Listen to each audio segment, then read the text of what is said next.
This is the European edition of Breaking Banks, the world's #1 fintech podcast and radio show.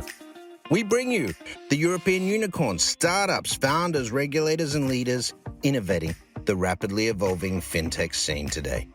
A truly localized podcast with both English and local language content, with some of the world's most well-known hosts and influencers in the fintech sector globally. Join us every week as we explore what makes the European Union a phenomenal proving ground for many of the fastest growing fintech players in the world today. Okay, let's roll.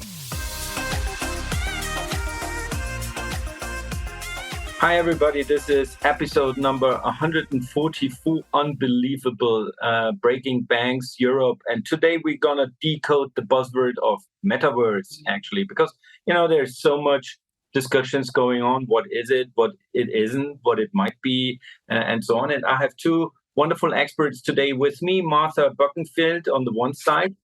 Hi, great having you on the show today, Martha. Yeah, thanks. Very excited to talk about my favorite topic. Oh, absolutely. Wonderful. And Matthew, how do I pronounce this? Gardiner? It's only Scottish people who can answer correctly, I noticed. It's really a Scottish name, but Gardiner, yes. Gardiner. All right. So great silent I. Not to make any mistake on that. So great to have you on the show, Matthew, as well. Thanks for jumping on and coming in. Pleasure.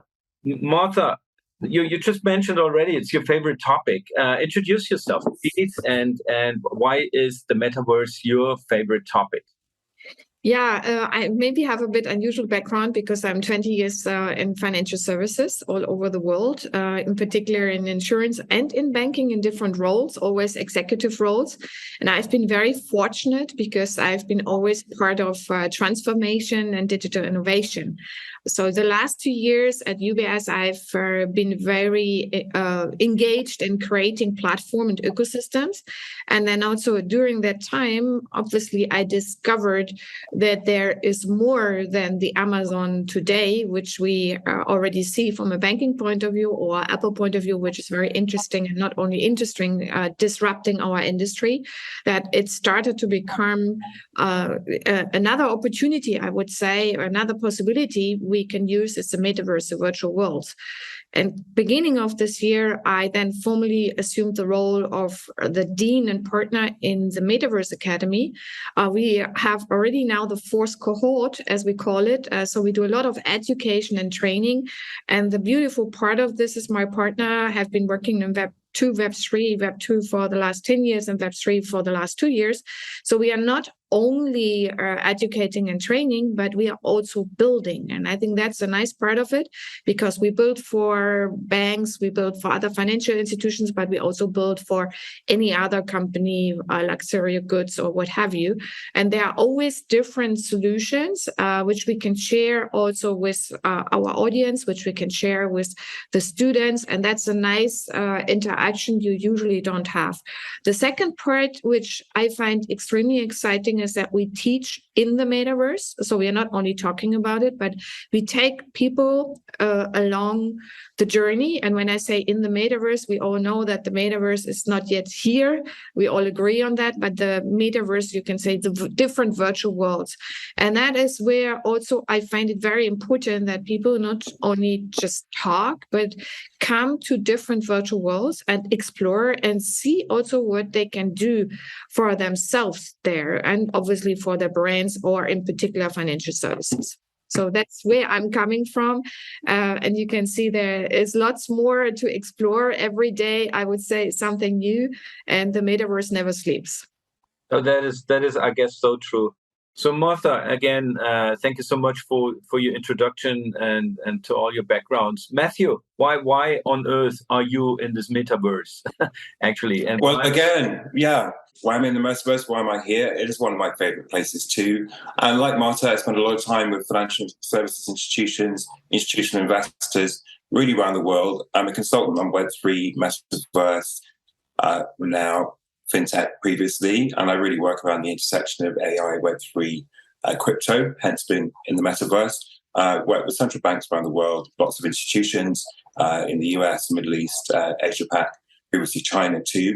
And really, the metaverse has been a kind of natural conclusion, I think, of all the developments we've had through Web 2 and Web 3. So very excited to be here. So I definitely work on the bank and institutional side. I'm also quite an active investor in the metaverse as well, in the more experimental side. So a big fan of breaking banks. Really pleased to be here at this moment. Thank you so much. No, thanks. That is interesting, and we definitely will speak about a question like what you see to be future trends in the metaverse and where you see it happen, and what are the maybe sectors we have to look at when we want to see a live metaverse already. But first of all, allow our audience actually to catch up a bit, because I could sense that there are so many definitions when it comes to metaverse. First of all, second, in particular for the non-English speaking, using English buzzwords is always coming with one danger is, yes, we use one buzzwords, but we have many, many different ways of looking at the same buzzword. So let us maybe start off by a clear definition, if we can. What is the metaverse? Martha, how would you, if in an elevator pitch, how would you explain the metaverse? Yeah, I think this is a question. If you have 5 experts, and 5 experts will give you different answers. Yeah. So I will try with no statement that this will be the conclusion of everything, because everything is in transformation. And I would say the definition is a vision right now. So everyone agrees it's the future of the internet. That's for everyone is very clear.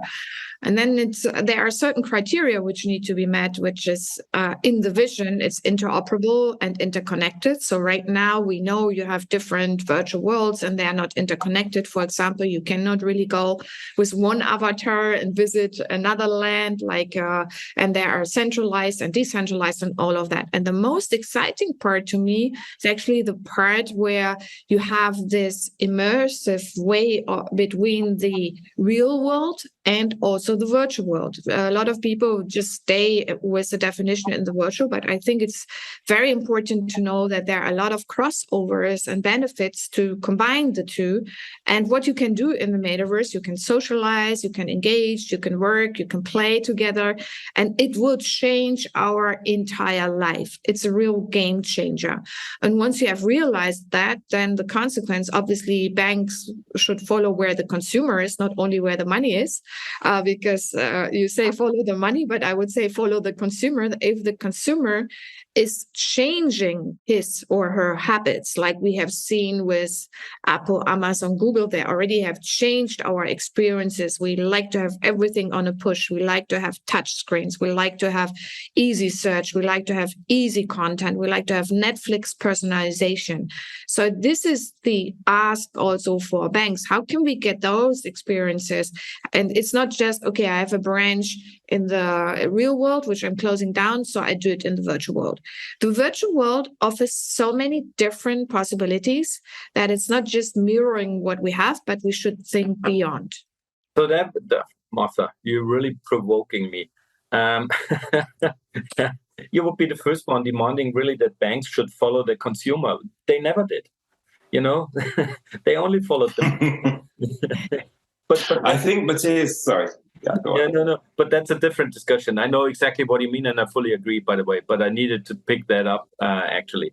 So, Matthew, what would you add to Martha's definition or description, actually, when we speak about the metaverse?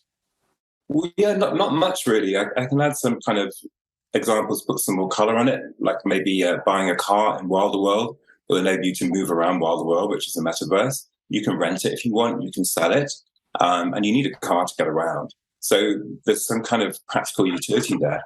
But, picking up on your point about banks never following the consumer, I think we've come to the point now where we've got so much technical debt in banking, and we also have really data as money. We've seen through the pandemic as well, a lot of transition to cashless society going all the way through.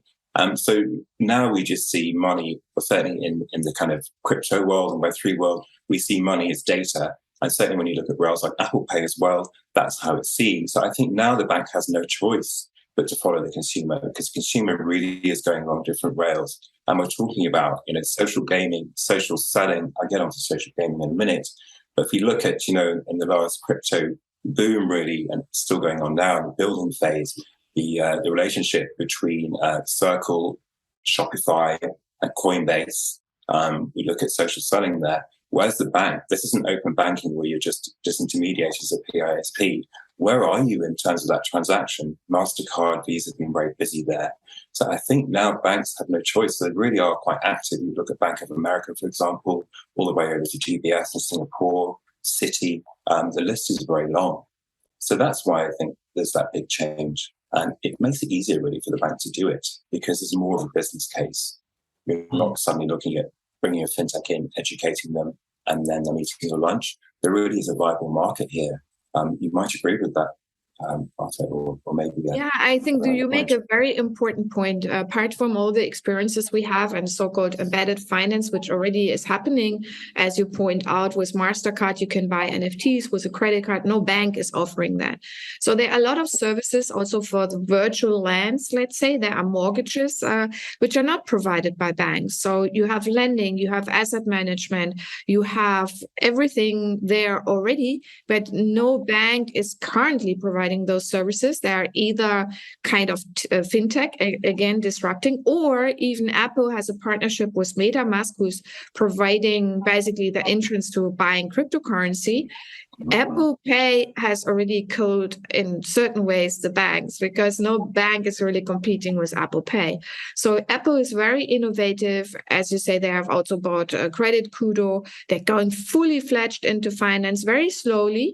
So not different or a lot of difference to like the big splash, but that's always how Apple does that, yeah, when they come to a new thing. And Apple, as we know, is beautiful because their experience is just amazing and everything is on the smartphone. Yeah.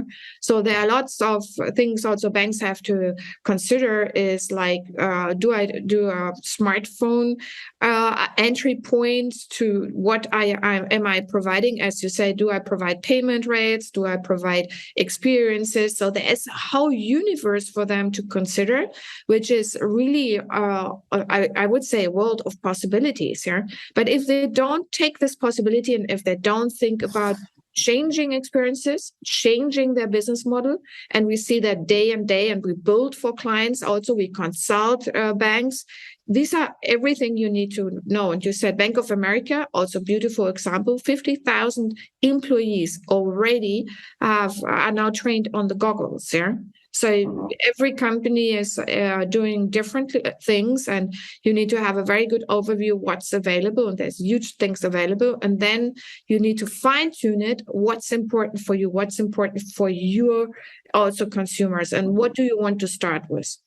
Martha, you have a lot of experience already with other banks talking about all this, and you in our preparational conversation, you indicated that you have been part of a session last Friday, for instance, where you met a lot of asset managers, for instance. So you see, out of that, I see that there are some sectors within financial services getting it, actually, or just starting to get on fire for that. But, being clearly the eldest in this call, I remember how banks did really find it to be very hard to move from the offline world into the internet itself. Like I speak about the second half of the 90s of the last millennium, in which we first of all had a kind of digitized paper copy of the prices they normally had in the windows at the branches. And this is how internet banking started. And it took them ages. Still, some are not done with that. But listening to both of you, Matthew and Martha, actually, do banks have the time to actually now go into a kind of lengthy transformation program? Do this? Yeah, we do a working group on this, and we first find out, and then we dedicate resources, and maybe in 2 years we start the project. And so that is then a cultural issue, how to handle that, right? Explain a traditional high street banker what you just told us. Second, it is a capacity issue. I see a huge backlog in all IT teams with incumbent or even fintech companies. How on earth to embrace that, Martha? What do you think? Yeah, I mean, my experience as an executive, I would always have also, as Steve Jobs did with Apple, have a separate team who deals with that and basically ignores everything which is legacy. Yeah. So also Steve Jobs had these people. They were in a separate, even separate part. They were the pirates of Apple. They called themselves like this. And even in Apple, such an innovative company, they needed that.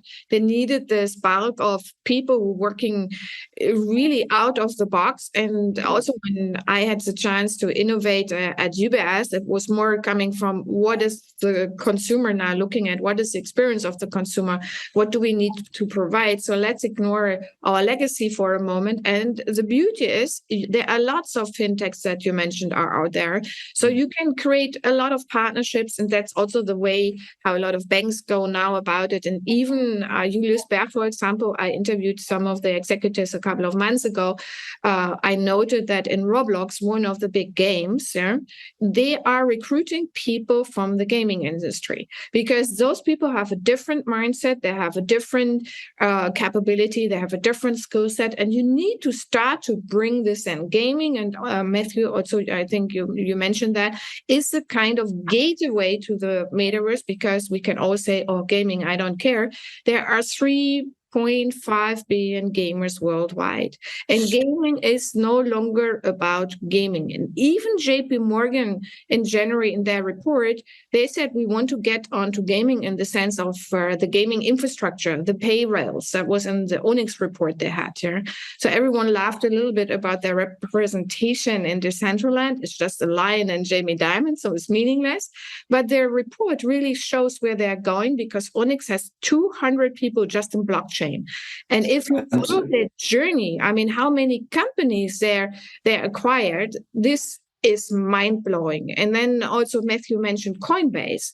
Coinbase and BlackRock have recently also concluded a partnership. This is institutional investors. Yeah, that's enormous. That's enormous, because BlackRock... And also, Martha, the Onyx is in Decentraland too, right? They have a position there. And officially, as a Dubai regulator, just to bring everyone up to speed, there are actually people who've taken positions in the metaverse.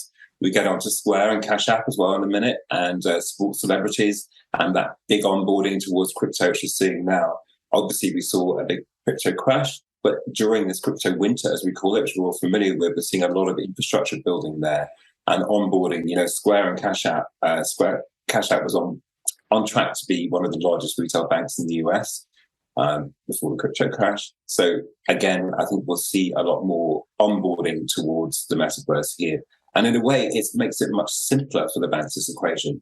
Before, with open banking and everything else. Absolutely. I couldn't agree more. So banks, if you show them really concrete examples, is my experience, because I'm having all these discussions and events with their clients, their relationship managers, external asset managers. As soon as they see what is out there, they are like, wow, how can we get into this? It's no longer a question, oh, we can't do it. It's more a question, we need to be here. We need to be here now, because they're realizing this is like a tsunami they haven't even noticed before, because they're in their nice little building and bubble. But as you also pointed out at the beginning, it's a mindset. It's a culture mindset shift.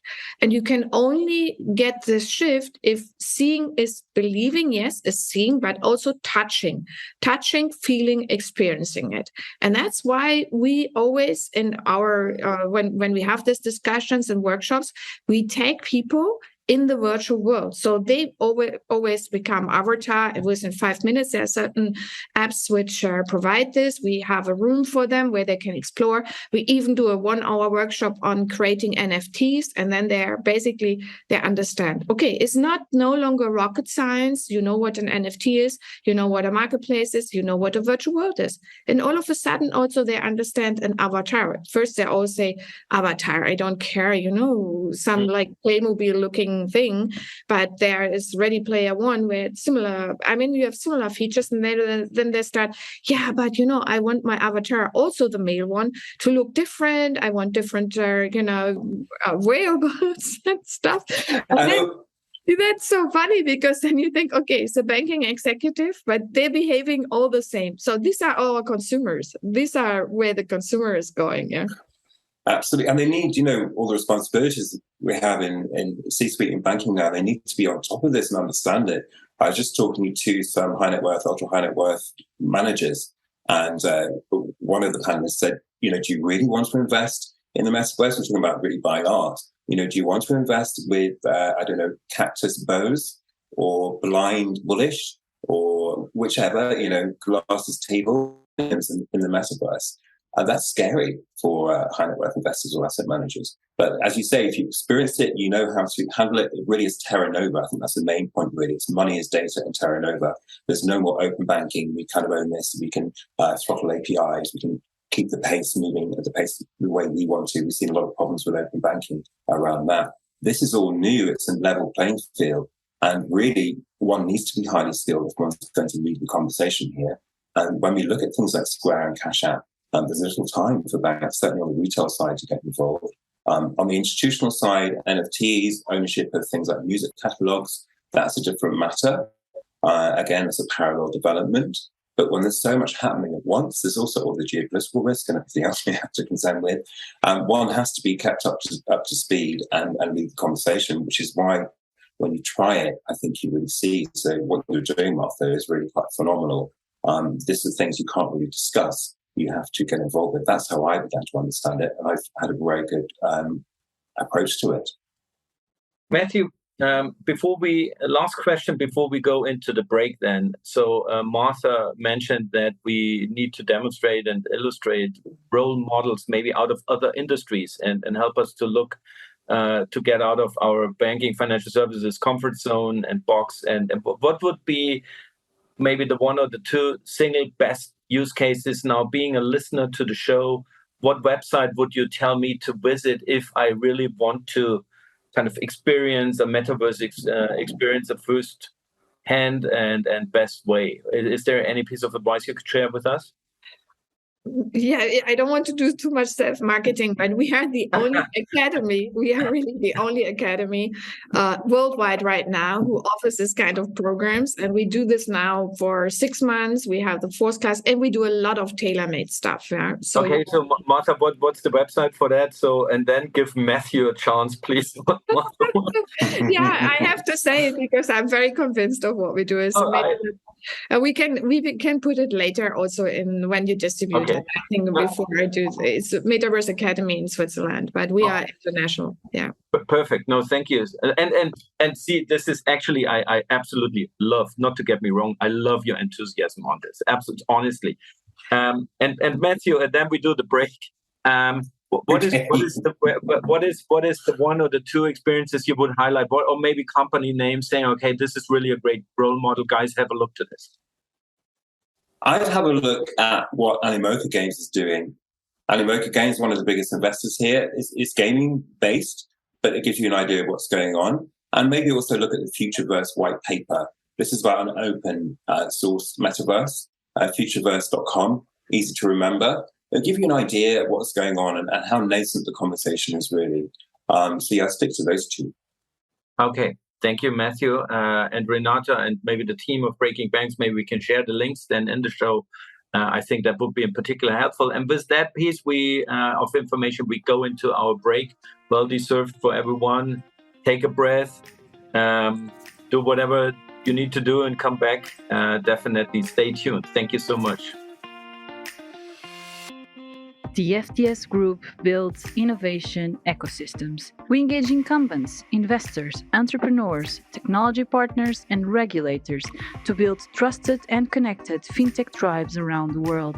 We firmly believe that innovation in financial services will truly improve people's lives. Learn more on ftsgroup.eu.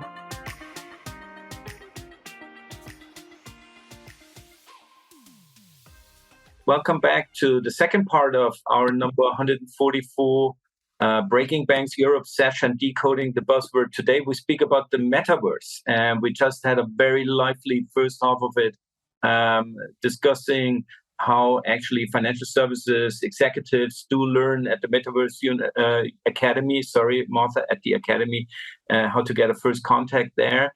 Now, we spoke about the potential use cases. We also spoke about maybe other role models that we do have to look at outside the financial services industry. One stupid question, maybe: is there one metaverse, or are there many? Many, and I would say that's a little bit coming back to the first part. We have a vision of the metaverse, how it should look like, but right now we have a lot of use cases of metaverse with a little m. Yeah.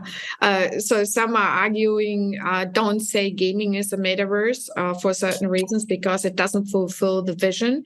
But as we discussed in the first session, I would say that the metaverse in gaming kind of style is a use case. And you were asking for companies maybe we should get experiences from. So there are companies definitely in the gaming, and Matthew, you mentioned it, Animoca Brands I posted a couple of days ago, has an entire ecosystem. They're also teamed up with DBS, so the bank in Singapore, who is amazingly advanced in digitization and platformization, and now goes the next level. And why they're teaming up with Animoca Brands is for sure, and they're doing something in Sandbox, because the gaming aspects, even though we might think, we are all adults, we are not interested, is a lot we can learn from the easiness of adoption, the easiness of the experience. And we have one brilliant example, which is Axie Infinity, is the game which is the most adapted play to earn. And when you look there, the users, they use blockchain, they use crypto. And if you look at the ages, they are from young to very old, and they're in the Philippines. And why? Because they basically during COVID did that for a living. They were not earning money, and here they can earn from crypto, they can convert into real money. So you have payments in there, you have blockchain in there, you have crypto, but if you ask the people who played, they have no clue how it's called. And that's exactly how it should be for a bank.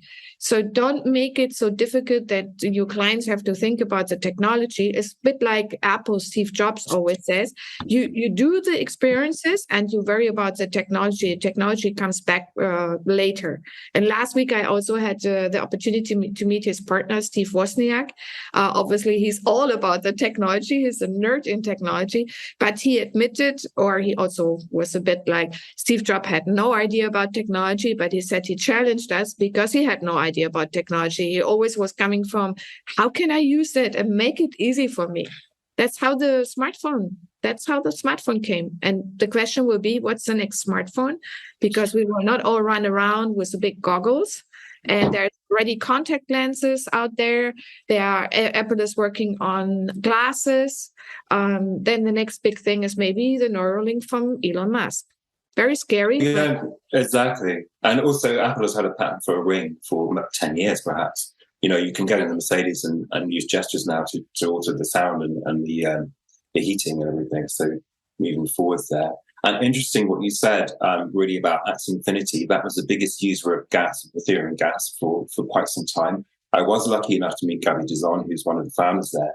And also he was with Troubadour, who's the curator of the outfit which bought the Beeple. You've probably heard about the $70 million Beeple, bought to Sotheby's.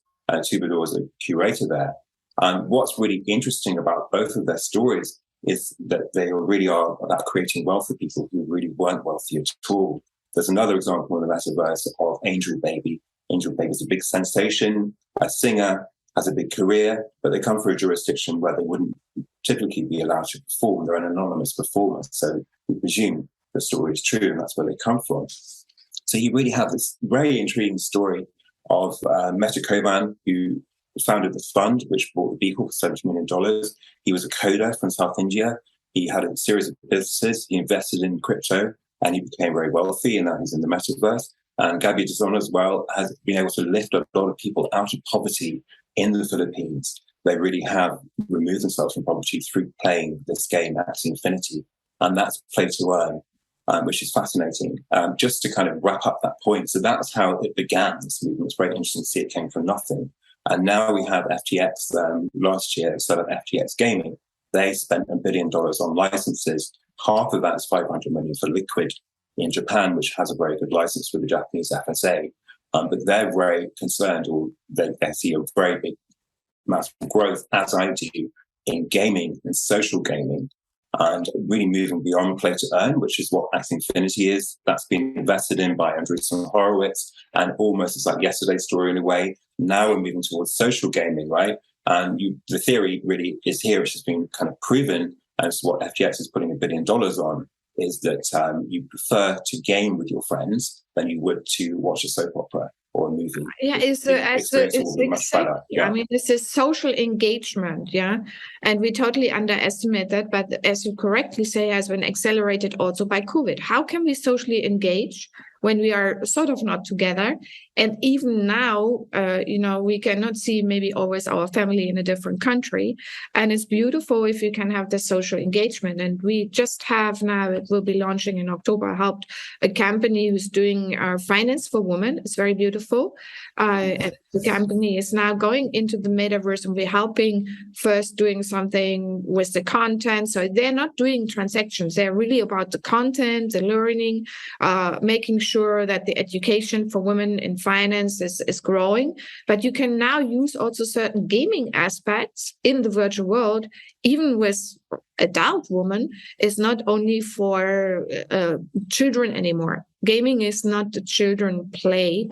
Gaming is really about social interaction, but the children show the way. Because if I look at my nephews, they don't want me to stop the play, because it's not a play. They are with their friends. They're talking on Reddit, which we hardly know, and they have different means to communicate here.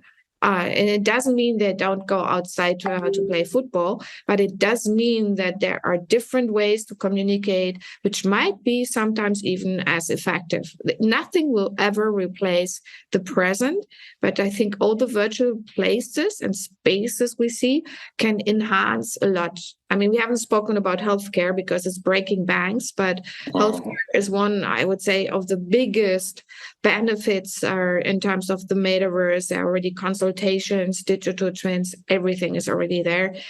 With some and more nuance as well. I think one of the problems we found during the pandemic, the video model just wasn't good enough in many ways. That lots of misdiagnosis. It saved a lot of people, but there are also some grave errors which are committed there. But the metaverse enables far more nuance and kind of bringing it back. Sorry, Martha, I interrupted you, so I'll stop in a moment. We're so excited. We've got so much to say. I think having a more highly nuanced healthcare service will kind of have obviously some impact on banks and the way that insurance is administered. We see Amazon jump in now and Apple jump in into insurance as well. You may be wondering why we're talking about gaming for banks. So what does that mean?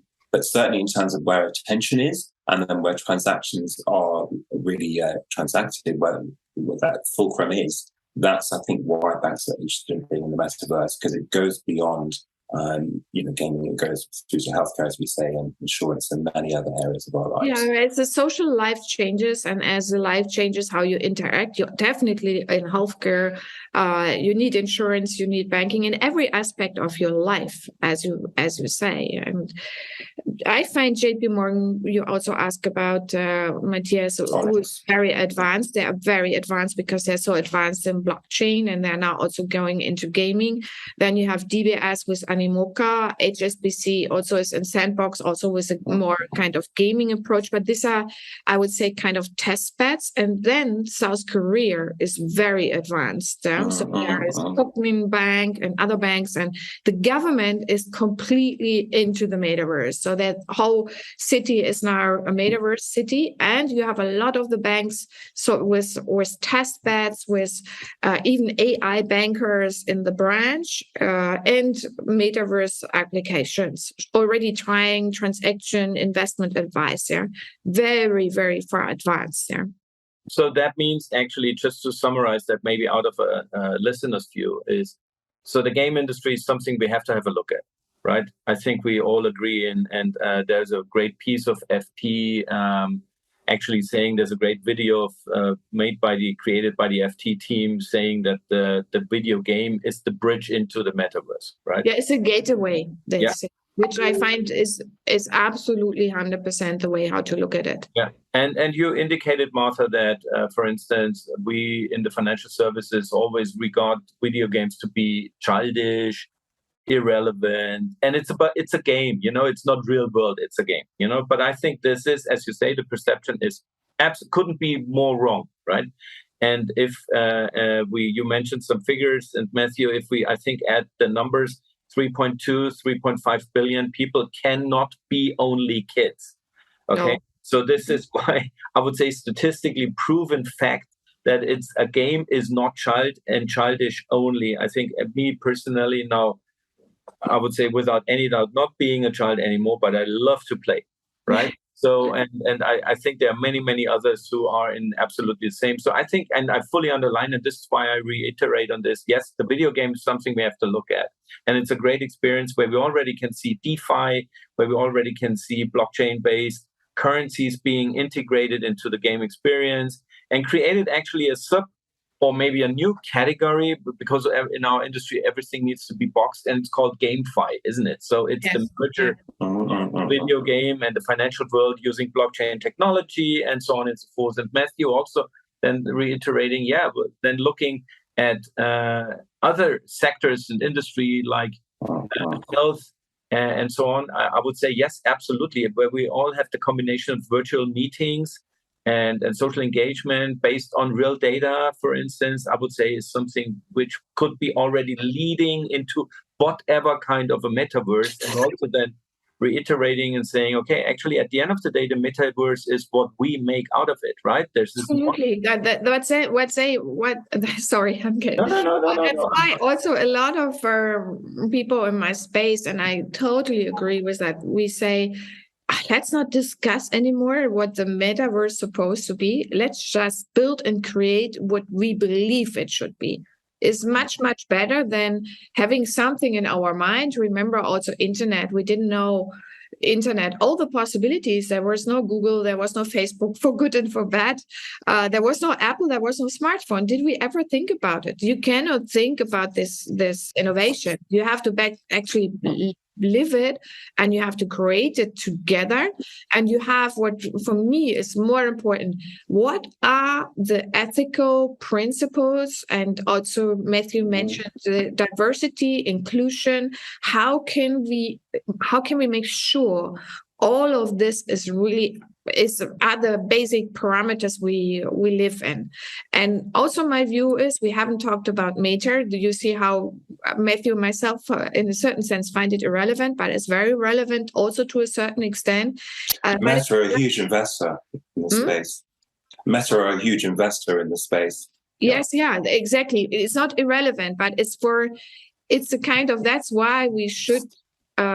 I was asking rhetorical questions. So Meta is definitely, with the 10 billion, a huge investor. You mentioned Andreessen Horowitz, 600 million investment in fund, VC capital in total 120 billion last year, doubled up twice. So there is a lot of people in the space, which also led Jack Dorsey to say it's not the people who own Web3, it's actually the VCs who own Web3. Yeah. Which is actually sounding, let us sound the alarm bell on that, by the way, but that's why we need to get involved. We need to shape it. We need to be part of it. We need to understand it. And we also don't want to be the people like you have now, people who cannot do online banking. They cannot do WhatsApp. They cannot be with their family. This is cruel. This is really exclusive. So we need to make sure we are part of this. We take a lot of people with us. And that's why I have such a focus on education and training, because I think we all need to be part of that, and we need to make sure that the parameters of what needs to be built are coming from society. Absolutely agree. Matthew, let me maybe move on one step. And now that we are absolutely heated up by I'm pretend to be a listener. I'm saying, well, this is so exciting. Martha is driving me into this. I can't stop there. I need to move in now. I walk up to you, Matthew, and I'm an incumbent organization. You are a consultant. What would be the steps you would advise me actually to do next in order to get my journey into the metaverse started? Great. Well, I would say certainly let's not forget Candy Crush when we think about gaming. Just to pick up on that. People in the House of Commons caught playing Candy Crush shows how big gaming is. And then just to look at a real life example of getting into the metaverse. DBS have announced more investments in strategy and the infrastructure of the metaverse, but they've also now extended their crypto offering to 300,000 more high net worth individuals who bank with them. So it's a kind of tandem effort. You work in tandem with the rest of your crypto effort, really. And then looking at insurance, I know there's some very large insurers looking at NFTs being used as a kind of fundamental part of their insurance strategy. So I would recommend, sure, get involved, get some space in the metaverse. That's great. Settle into central land, risk some capital there, but really look at the business. That's what I do. Look at the whole business and see where you will benefit from Web3 and Web4 moving forward. Where are you going to be in this conversation? Where are you going to be displaced? But also, where do you want to be going forward? So you have a strategy, you're an established financial services organization or a bank. How can you kind of transpose that into the metaverse and change it appropriately? That's what DBS are doing, a good example to look at. Martha, I'm a bank and my compliance team, I just pretend to, okay, that's a role play. I'm a bank and my compliance team still tells me that crypto is not compliant and I'm not obliged to touch crypto in any meaning. So that means once I'm not crypto ready, I'm not ready for the metaverse? I wouldn't say so, because there are many other ways to get into the metaverse and to have different applications, you can say. So as Matthew mentioned, if you want to have a presence, for example, to like Fidelity does, Fidelity has a presence in Decentraland. They do training for their clients. They don't have a crypto facility. Yeah. So there are many different ways, but I also would say that I love the idea of sandbox. Yeah. So, or it's the same like DBS also developed their digitization strategy. They don't do everything in a whole. They break it down in pieces and let's try this, let's do this. So it's really the agile approach, 100% trial and fail, but never fail to try. So from my point of view, the other point, which is in my experience very important, when you talk to compliance on risk, take them with you from the beginning. Don't ignore them. So make them part of the solution. And you will be surprised, because also in platform ecosystems for banks is sometimes a nightmare. And my experience is very good when you take them from day one and say, okay, let's really think about, we want to achieve this for the clients. So how would you do it? And then they first get a headache, but then they try really hard to support you. Because if you come to them, it's very annoying to legal compliance risk. At the end, you have all of this and say, okay, this is my solution. Then for sure they will say it will not work. Yeah. Also, Matthew is shaking his head. I really am. Yeah. A lot of people now see compliance as cash. I would say that's the kind of turnaround you get within compliance functions. How can they assist the business? Rather than costing you something, how can we save us down the line? So yeah, do get everyone involved. If you dump it on a desk with everything else going on in the world, when you're finished, it's just too hard to understand. You've got cognitive overload, and that translates into no. But if you bring people on the journey, it's an escape in a way, and they can experiment with you. And just in terms of compliance as well, I know the executive orders, the reports on executive orders, 7 out of 9 of them have now been returned in the US. I work with a regulated DeFi exchange called Swarm. They operate under the regulatory purview of BaFin in Germany, for example. So there are kind of solutions around the regulatory landscape. And sure, it's only 2% of global M2 money supply, more like 0.5 now at the moment with the depression in value in crypto. But the regulatory landscape is evolving. BAS are all over this. So there's a lot more to come with compliance and regulation. It's just a matter of keeping up with the conversation. It's all going crypto's way at the moment. I'm happy to hear this, Matthew, because also that means, and Martha, because normally, as I have had many encounters with decision makers in the financial services industry, believe me, the one and biggest excuse on their side for not joining innovation is regulation, right? And what you just listening to the both of you is just saying, listen, no, there are many ways to do it. There are many ways to skin that cat, actually. So regulation is not an excuse anymore. And I think this is the main message. Now, we're running out of time, guys. Really, this is so exciting. One, Matthew, I already give Martha and to both of you the time to prepare one last statement, actually, one last catchy statement for our listeners to let them take a message away. But before that last statement, Matthew, we spoke about incumbents, how to embrace that. I'm maybe, and we heard Martha saying it's a venture cap world. So I'm maybe a startup guy, actually. What are my steps? Because that seems to be obviously something which is calling for innovation based in startups, because I would personally sense that the banks themselves cannot make it out of their own forces, right? And so that means it needs to be an externalized process of creating that innovation, which needs funding. Okay, so that comes when the venture caps come on the play. So how to focus on that development? Maybe I have a startup and maybe I need to pivot it more into Web3, GameFi, and so on and so forth. Is there anything you could deliver as an advice to them? Absolutely. So really the main focus at the moment, as we see around funding, is in gaming. So let's look at Wild the World, let's look at Zedrun. Very well formed, very good management, very good kind of ex-Epic Games developers on board. So a very strong team. So really very much around gaming and really very much around having a strong team and proposition that can survive the ups and downs that we have in crypto. That's where investors are really looking at. And secondly, there's also the online to offline piece. So we see members clubs in New York, so it's very important, often overlooked. I'm working with a large members club at the moment, looking really at NFT experience and kind of Metaverse experience, which goes in parallel with a physical membership. During the last boom, there's a lot of money to be made. I've seen things go from 5 to 30 ETH for entry into clubs to get alpha. So those are the opportunities, really. I would say immediately gaming, and then also online to offline. Longer term, there are other ones, but if you're a startup guy, it's really around gaming at the moment. So, and I think that's great news, in particular because we obviously see a implosion on the valuations in the fintech only sector, right? So I would say that might be a nice alternative strategy. Martha, what is your thought on this? Yeah, I totally concur with Matthew. Okay.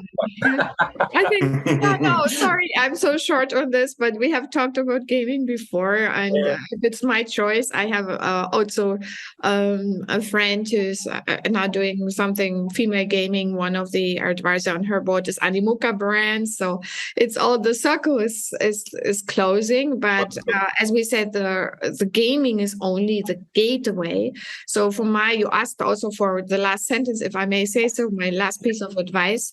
Also from the discussion we had today, don't jump into it. So if banks come to us and say, yeah, look, they have built in Decentraland, JP Morgan, they have built in Sandbox, and I want to build something in Decentraland and Sandbox, this is not the right approach. Yeah, you should really think about what is your use case, what are your customers, where can you really support them, what is it what you want to do with them. If you do transactions, you maybe don't want to go in a Decentraland because there's a DAO. If you want to do just simple, videos and so on, there are so many different things. And one very good example, just recently, 2 weeks ago, Signum, a company here in Switzerland, is the first with a step into the Metaverse. They are very strong into NFTs, so they are in Decentraland. They made something very beautiful, but they're also very focused on community. We haven't talked about this, so create a community. They are developing NFTs, they're helping and so on. So they have different levels in Decentraland, very beautiful, created, where they're all about community, where they're about different areas to go to, but it's around their consumers, around their products, around their core beliefs. So the question comes back to any strategy, any innovation. What is your strong core belief? What are you good at? Think about Lego. Always wanted to educate children and educate parents in a sense. They did Minecraft. Yeah, that was their first step into a metaverse-like gameplay. Now they are teaming up with Epic, also for a children game. But it's always around, who are my consumers? Follow the consumer. What are you strong at? Yeah, what is it? And don't think about, this is my product I want to push. It's really core beliefs, core values. And every bank has that. Not this fluffy purpose statement maybe, but really core beliefs and core strengths.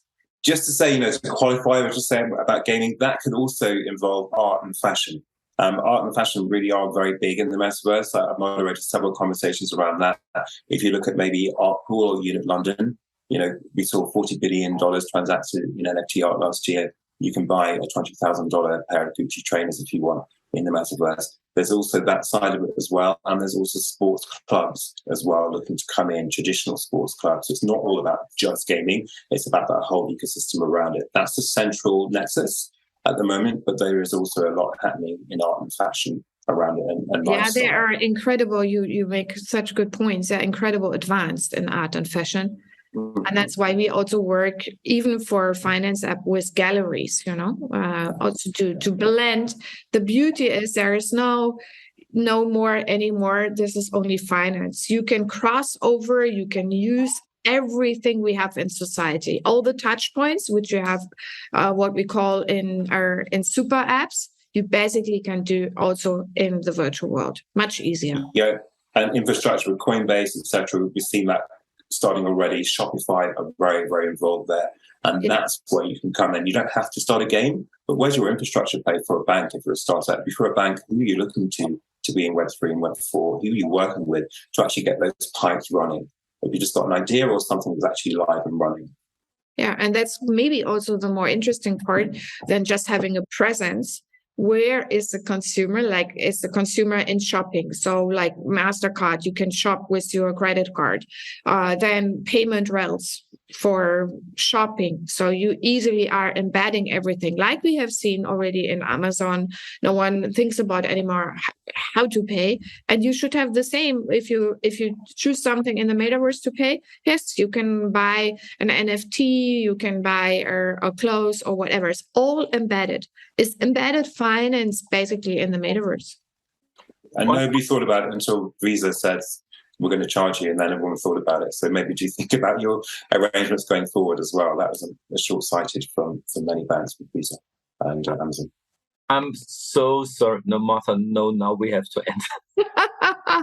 We stopped. Matthew and I were just holding our breath. Exactly. It's an ongoing exchange of final statements. We can't do this, right?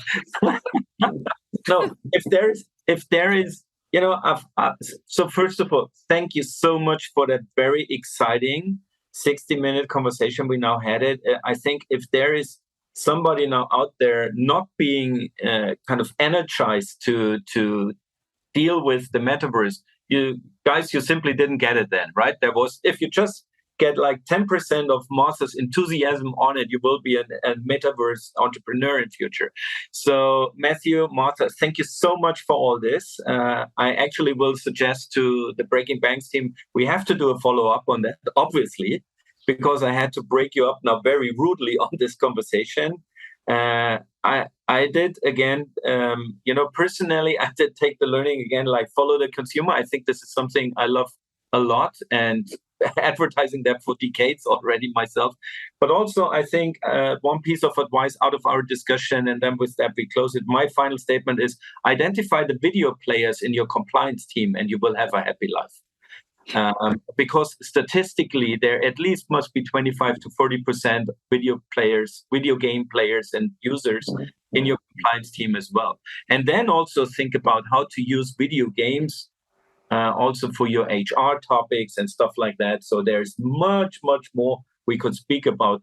Thank you, Martha. Thank you, Matthew. Thank you, Breaking Banks team. Thank you, listeners, for listening to show number 144, Decoding the Buzzword and adding a lot, the Metaverse. Thanks so much. Thank you. Thank you. Thanks a lot.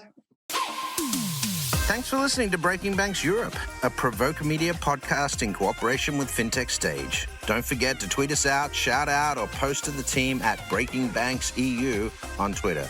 If there's something or someone you'd like to hear on our cast, let us know. See you next week on Breaking Banks Europe.